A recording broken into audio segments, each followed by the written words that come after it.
Hello everyone and welcome back to the channel. My name is Kitty and I'm an academic junior doctor working in the UK.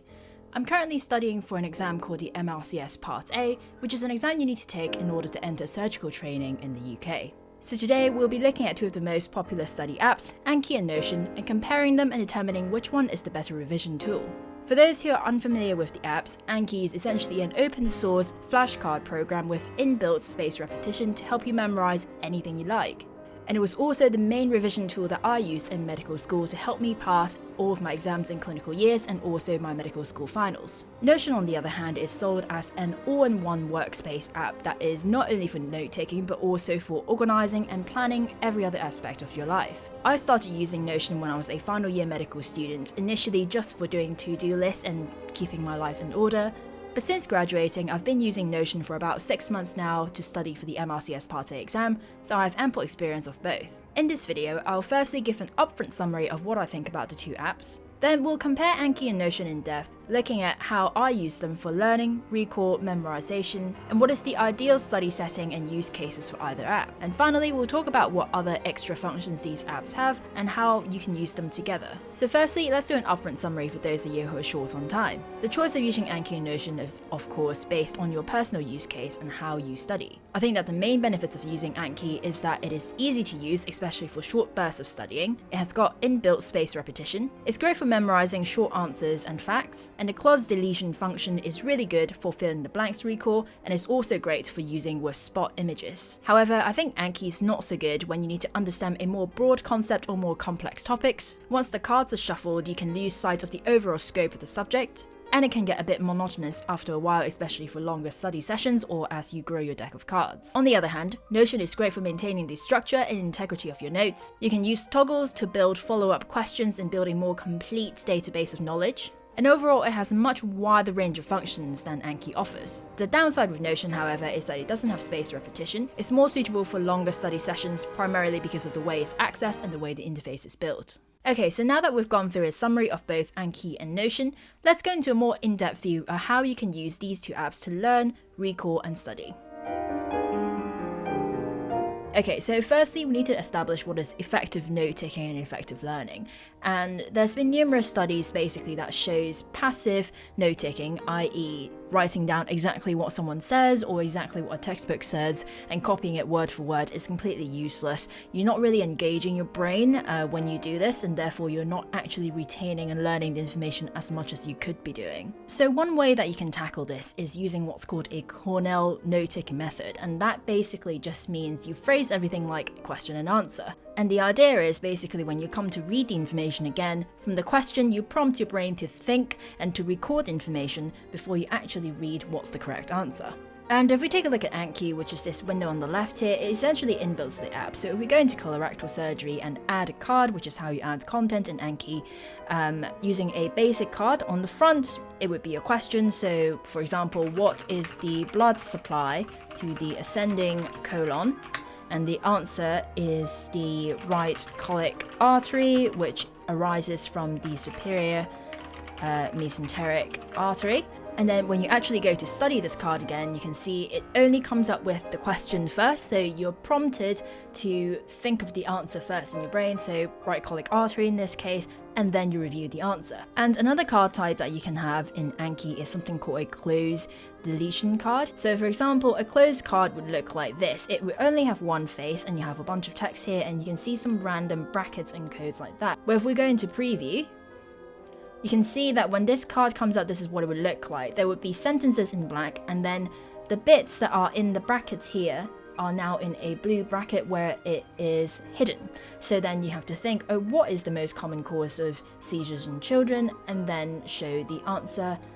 Febrile convulsions, which occurs at 6 months to 3 years, which can be useful depending on what you're studying, especially stuff that requires context. And another thing that you can do with Anki is having a picture that shows up and then identifying an answer from the picture. So for me, that's called kind of like spot test. So for example, if we go to spots then here you can see all the questions are basically like pictures, and then the answer would be erythema based on this picture for a dermatology question. Now let's have a look at how you can do this in Notion. So Notion is different from Anki in that it's not built to be a flashcard program, right? As I said earlier, it's meant to be an all-in-one workspace where you can do note-taking and plan your life and do a daily plan and all sorts of things. And unfortunately, it doesn't really have an inbuilt flashcard system. But you can do the Cornell note-taking method very easily using something called a toggle. So for example here on the Applied Anatomy page I'm using to study for the MRCS, you can see everything has got this arrow on the left, and essentially it's really easy. You just go toggle and then you make a list. And under each toggle you can then hide various information. So for example, if we look at upper limb and the nerves in the upper limb, if I click that, it comes up with all the nerves I need to know about.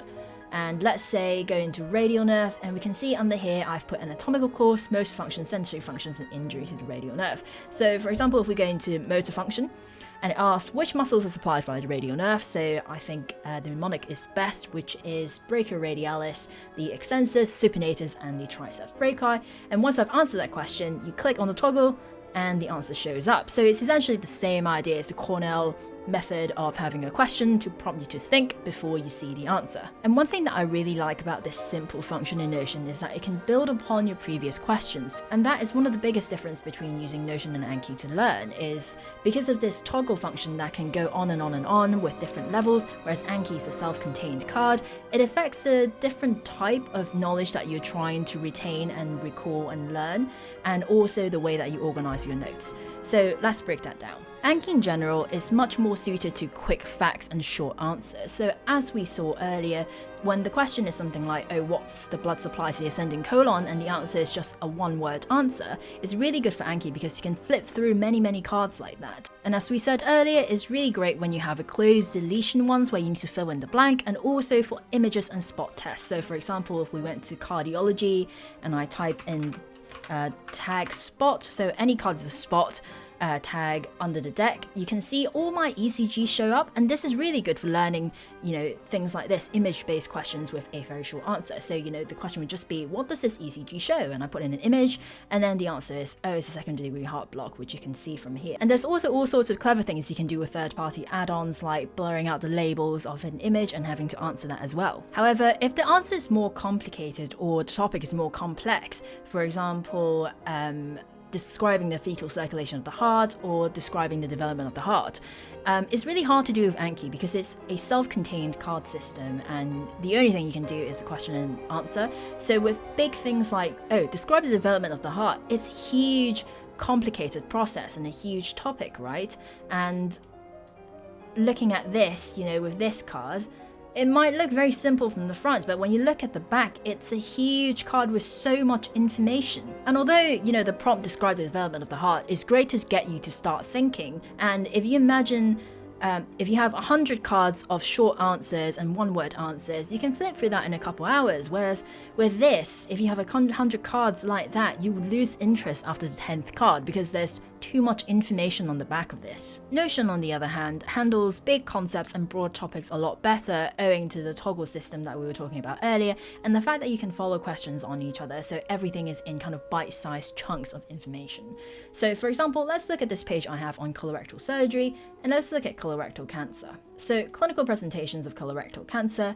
Right-sided colon cancers present with anemia, change in bowel habit, and right iliac fossa mass. Then down here we have a follow-up question. What might right colonic cancers mimic? So I think the answer is appendicitis. And I'm correct, so acute appendicitis because the tumor can perforate near the appendix, so it's in a similar area, so it presents with similar signs. And then again, I have more follow-up questions. Who should you be suspicious if they present with signs like appendicitis? And is anyone over 40, I think. So you need to CT them to exclude any other cause. Why is it important to exclude cancer in someone presenting with appendicitis-like symptoms? Because if you went in a laparotomy and you perforated it, then the cancer cells will get everywhere, and you would have metastasis. So as you can see, these toggles that build on questions are really useful in Notion compared to Anki, where you might have to have 4 separate cards asking this, and the cards might be shuffled out of order and they can be completely unrelated. And you can imagine if you're trying to learn a broad topic, sitting down and being able to go through everything like this chronologically is a lot easier on your brain to remember that, rather than having separate cards popping up, like one on colorectal cancer, one on, I don't know, gallstones, and then one on cardiac embryology, and then back to colorectal cancer. And that brings us to the other problem that I have with Anki, is the way that the notes are organized. And back in medical school, I used Anki religiously. I put all my notes onto Anki. So if you look here, all the cards here from medical school essentially, and if we look at the stats, you can see that I have 4,118 cards covering basically all the topics that you learn in medical school. And you can sort your cards in Anki by DEX. So here I have MBCHB, and under that I have medicine and surgery, and then under that I have all the kind of specialties like breast, cardiology, endocrine, ENT, etc, etc. And then you can further categorize the cards under this deck by using the tags. So like I said earlier, using tags like Spot will show you all the images just by typing Spot in the tags, and then you can kind of categorize them a bit more. So you know, you can look up all the ECG questions in cardiology and just study that if you want, and similar. But that's really as far as the organization system in Anki goes. It doesn't really go any further than that. What's more, another complaint that I have with Anki is when you first make a deck, everything is in order. So you know, if you were looking at STEMIs, all the questions near here will be about STEMIs. But once you've gone through this deck once, all these cards will get shuffled based on how quickly you need to review them again from the spaced repetition theory, which we're going to talk about in a bit. And whilst mixed up cards are really great if you're trying to do like a quick fire quiz round with your friends, or you know, if you're studying something else like trying to do a new language, you kind of do want the vocabulary mixed up. That's a great thing. But in medicine or any other topic where things sometimes do need to be chronological and need to be grouped together, it makes it hard to follow if you're trying to read the broad topic comprehensively when everything is shuffled around. And for the same reason, you can very easily lose sight of the overall scope or the big picture of the topic. So for example, in gastroenterology, that obviously includes things like hepatobiliary problems with the liver, the gallstone, the pancreatitis, and then you have your small bowels and your large bowels and your esophagus and all this sort of thing. And you can get really sort of caught up in the minute details of very specific things like, oh, what specific oncogenes cause this particular cancer, and you lose sight of actually the topic of which cancers you're looking at and how that fits into the overall anatomy and how that fits into the overall pathology in a gastro patient. And because of this, I find that in medical school I often end up either resetting the cards or doing a custom study session where I go through them in the chronological order in which I wrote them, so that I can read about all the pathologies with the gallbladder at one time and then move on to the next day rather than have everything mixed up. And once you start resetting decks and doing custom study sessions, you essentially just make the spaced repetition part of the whole program a bit of a moot point. Notion, on the other hand, is much better for organizing your notes. So for example, under MRCS Part A, I have sub-pages on basic science, principal surgery, and general surgical topics, and then further subcategorized pages on the specialty.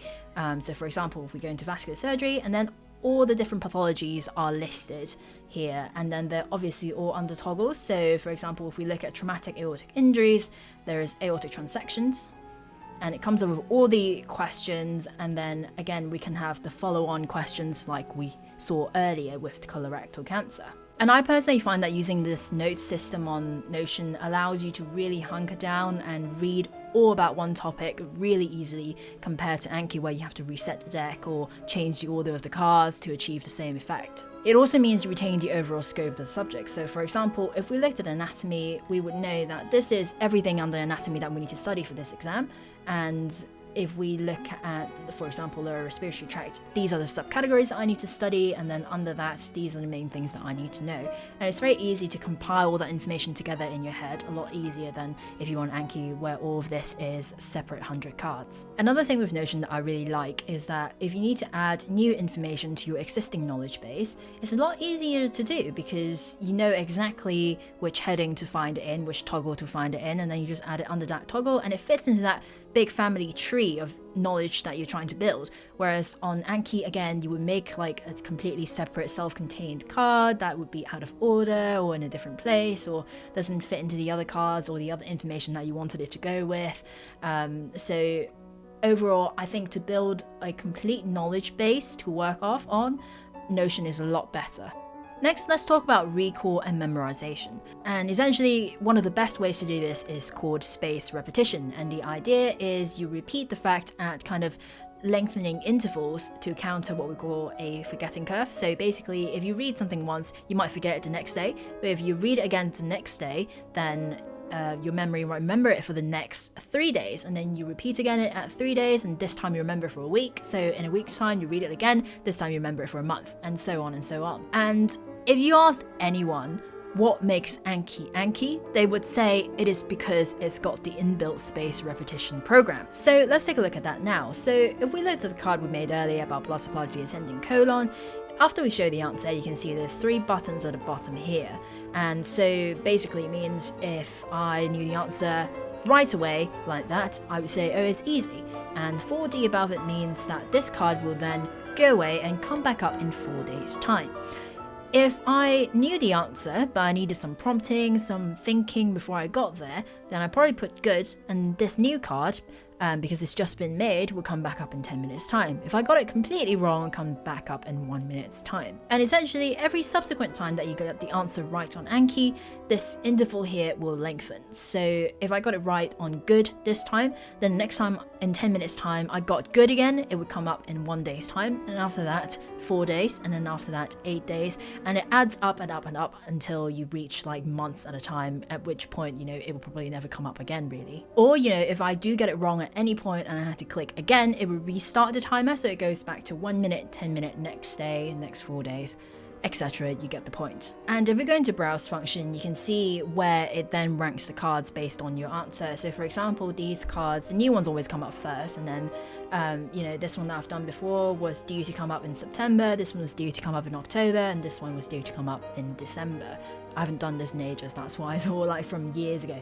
But you can see that the app essentially automatically ranks them based on your answer. So it's super easy to use, it's all inbuilt, all you have to do is click a button and it does all the work for you behind the scenes. And additionally, on Anki, you can also go into the settings and change the interval to whatever you like. So if you want the intervals to be shorter, not 4 days but 2 days or whatever, then you can change that as well.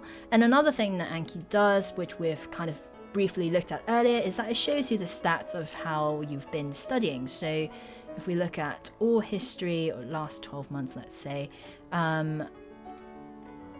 you can see, like how much you've studied a day, which days that you've studied, how many cards you studied, how many you got right or wrong, how many overall cards you still have, etc, etc. And other smart metrics like, are you actually retaining information or are you just cramming? Which is useful, I guess, like nice little metrics to have when you're trying to study for an exam. So that's the spaced repetition function on Anki that makes it so beloved by many and used by so many students. But what about Notion? Can it do a similar job? So unfortunately on Notion, at the moment, there is no inbuilt spaced repetition system. You could use a template that allows you to create cards based on whatever you want. So it would look something like this, where you put the question on the front, and then when you click in it, you have the answer down the bottom. But there's no way to make them disappear and come up at a certain interval, certainly not automatically. If you look online, you can find people who have come up with different ways to combat this. So one of the easier ways is to make your own revision timetable. So on Notion, for example, you can have a table like this with the different topics, and then I like to do this retrospectively. So let's say I studied the thorax anatomy on the 29th of January, and I did it 5 out of 5 stars. Okay, and I did it for all the rest of these topics as well. And then I would, the next time I go through them again, I would pick the one that I was least confident in and record how well I did. That's one way to track your progress, and it's probably good for something like medicine where the topic is so broad you can't be expected to go through everything every day. So your focus is more on topic rather than individual questions and individual things. And another thing you can do is, for example, if I studied the larynx today and I didn't really know the nerves that runs in the larynx and things like that, I could always highlight it red to remind myself that I didn't do so well in it. So next time when I scroll down, I can quickly see, oh, that's red. That means I didn't know it very well. Another thing that you can do, and there's plenty of tutorials for this on YouTube, is to create a sort of automatic space repetition system on Notion, in which essentially you create a table and then you use the coding function within Notion so that it knows to make things disappear if you've read them today, and for them to come back to, in a certain interval based on how well you've rated you knew it. And that's certainly doable, and it's a closer mimic of the space repetition function that is programmed into Anki, but again, it's a lot of work, and from what tutorials I've seen, they tend to be quite fiddly. You have to have a good kind of knowledge of coding in the first place, and it takes a lot of effort to set up, and definitely not as easy as Anki, where the interface is so simple and everything happens behind the scene, and all you do is open a card, read it, take an option, and everything is done automatically. So this category of recall, memorization, and ease of use goes to Anki. Okay, so far is one each to Notion for learning and to Anki for recall and memorization. So let's talk about the study setting and the individual use cases for each of these apps. So firstly, and most importantly, what are you studying for? So as we said earlier, study content wise, I feel Anki is probably better for short answers and quick fire facts, whereas Notion is better for broader and more complex subjects. But of course, this is all just a rule of thumb and depends on how you find using each of these apps. I mean, I used Anki throughout all of medical school. I never used Notion to study during my finals, and I did completely fine. But I do find that now when I'm studying for the MRCS, Notion is a lot better in terms of organizing my notes and making sure everything fits. I think particularly for things like medicine, it just has so much that you can never be expected to know all of medicine and surgery. That's just straight up impossible, right? And it's so broad that you rely so much on scoping a subject. You rely so much on having an overall mind map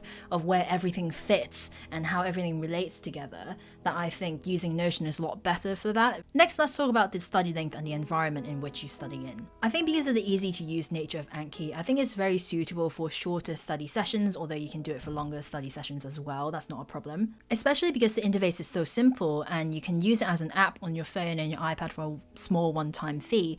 I think that it's really easy to have it as like a quizzing app for very short bursts of time. So for example, if you were commuting to work on a bus, or if you have a lull in the day for like 30 minutes, you can get up Anki and just go through some questions and learn some knowledge. I also find that, again, because of the simple interface, it's very easy to focus on Anki even on short bursts, because all you have is a card and 3 buttons, right? You can use Anki for longer study sessions as well, as I've often done in medical school leading up to an exam. I would sit for 8 hours a day doing Anki cards, but I do find that it can get a bit monotonous. I think once you get past like 100 cards, you start to sometimes just zone out and you start just clicking for the sake of clicking and not actually really engaging with the questions anymore, and you certainly lose sight of the overall picture of the topic that you're trying to do.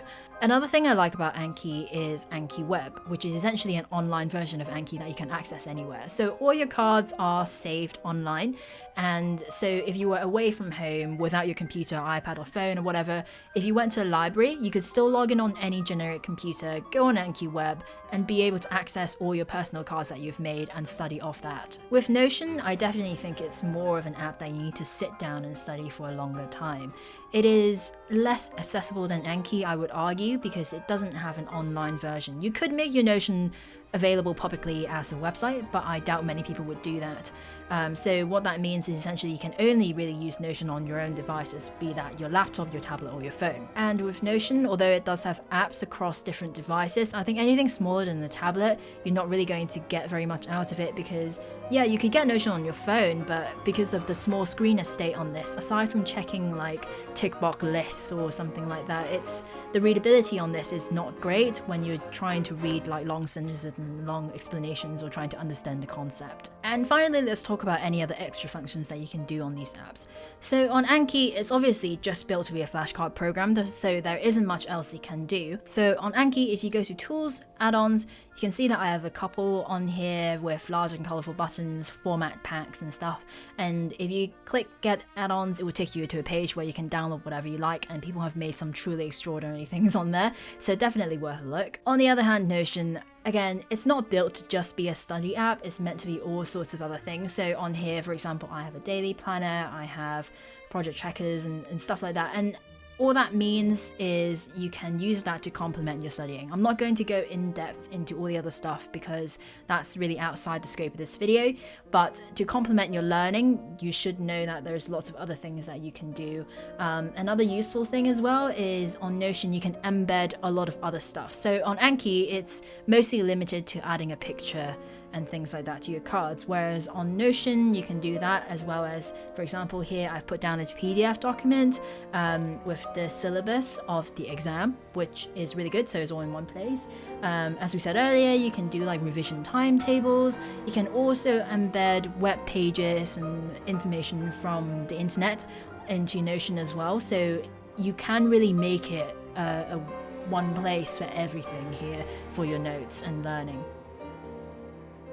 Okay, so we've gone through most of the pros and cons of what I think about using Anki and Notion and what sort of things they're suitable depending on how you study. But if you're like me, you would think, oh, I want some of the benefits of that, but I also want some of the benefits of that. How can I make these two apps work together? So let's talk about that before we finish the video. So currently, the way that I use these two apps, as I said earlier, the majority of my stuff is on Notion for the minute for this exam that I'm preparing for. And again, the reasons which we've already talked about for this is because medicine is so broad, I want to keep an overall picture of everything. I want to be able to scope all my subjects despite not actually, maybe not going into depth about everything. And so Notion in that way maintains the integrity of my knowledge base a lot better than Anki would. However, I will still use Anki very selectively, so nowhere as comprehensive and thoroughly as I did in medical school, where it was basically the only place where I kept any notes. And essentially the way I use this is, if there is something, especially anatomy, where I can't quite remember just by reading periodically on Notion, I would put it in Anki. So for example, remembering, what nerves go through which fossa, so a hole in your skull, that's really hard to remember. So for that kind of thing, I would put it in Anki to force myself to do spaced repetition until I remember it well, and that's worked really well for me. And the other thing that I use Anki for is when I'm doing question banks or past papers, if there are particular questions that are really good. So if there's a stem that's really good, for example, this is a 50-year-old man who's come in with whatever, that's not the kind of thing that you would put in a notes bank like Notion, but I would put that in Anki, and it's really easy to just copy and paste from the question bank as well, so that I can then test myself on a similar stem, so that I can build up my pattern recognition essentially and prepare for the exams that way. I did entertain for a while having everything that I have on Notion imported over to Anki, but I think that's just too much work. And as I said, the whole point of Notion is that it builds upon concepts and it builds upon prior knowledge, which is something that Anki can't do, even if you import all the Cornell style questions and answers over. But for those of you who might find this useful, there are third-party applications that you can use online to do this. So if you just search Notion to Anki online, you can find this website called toanki.net. And essentially, if you structure your Notion page in such a way that everything is just one toggle, question and answer, but you can't have multiple toggles under one thing. But if you structure it like that, this website essentially will be able to take that and turn it into an Anki deck by itself. So if that's something that you're interested in, you can definitely make them work together in that way, but there's no native way as such to turn Anki to Notion and Notion to Anki and vice versa. And that wraps up the video. I hope this has been helpful in helping you choose whether Anki or Notion is more suitable for your style of studying, and how you can use these apps to use the Cornell note-taking method and to test your recall. If you want to learn about how I use Notion to organize other aspects of my life, check out this other video on my channel which details exactly that. Don't forget to like and subscribe for more content, and see you next time.